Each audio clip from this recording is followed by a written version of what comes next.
ஈரோடு கிழக்கு தொகுதி இடைத்தேர்தலுக்கான வாக்குப்பதிவு நடைபெற்று வரும் நிலையில் 182வது வாக்குச்சாவடியில் வாக்குப்பதிவு இயந்திரத்தில் பழுது ஏற்பட்டுள்ளது. கூடுதல் விவரங்களோடு இணைகிறார் நமது செய்தியாளர் சதாசிவம்.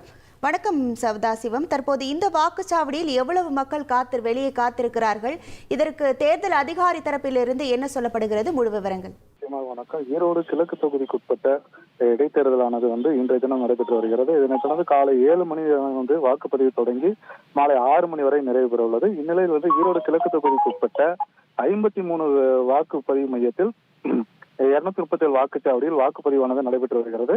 இதனைத் தொடர்ந்து 1 மணி நிலவரப்படி பார்த்தோம்னா 42.41% வாக்குப்பதிவாகியுள்ளது. இந்நிலையில் வாக்குச்சாவடிக்கு பல்வேறு இடங்களில் சிறிதாக வாக்குப்பதிவு இயந்திரங்கள் பழுது ஏற்படுவதை தவிர்க்கும் வகையில் 20% கூடுதலாக 852 வாக்குப்பதிவு இயந்திரங்கள் தயார் நிலையில் வைக்கப்பட்டுள்ளது. இந்நிலையில் ஸ்டேட் பேங்க் சாலையில் உள்ள புனித மேரி அன்னை பள்ளியில் 182வது வாக்குச்சாவடியில் சிறிது நேரம் வாக்குப்பதிவு இயந்திரத்தில் பழுது ஏற்பட்டதன் காரணமாக வாக்குப்பதிவானது தடைப்பட்டுள்ளது. இதனை அடுத்து உடனடியாக வாக்குச்சாவடி தேர்தல் பணியில் ஈடுபட்டுள்ள வாக்கு பணியாளர்கள் உடனடியாக மாற்று இயந்திரத்தின் மூலம் நடவடிக்கை எடுப்பதற்கான பணியை மேற்கொண்டு வருகின்றனர். இந்த பணி விரைவில் சரி செய்யப்பட்ட பிறகு காத்திருப்பில் உள்ள வாக்காளர்கள் அடுத்தடுத்து வாக்குப்பதிவினை செலுத்த உள்ளனர்.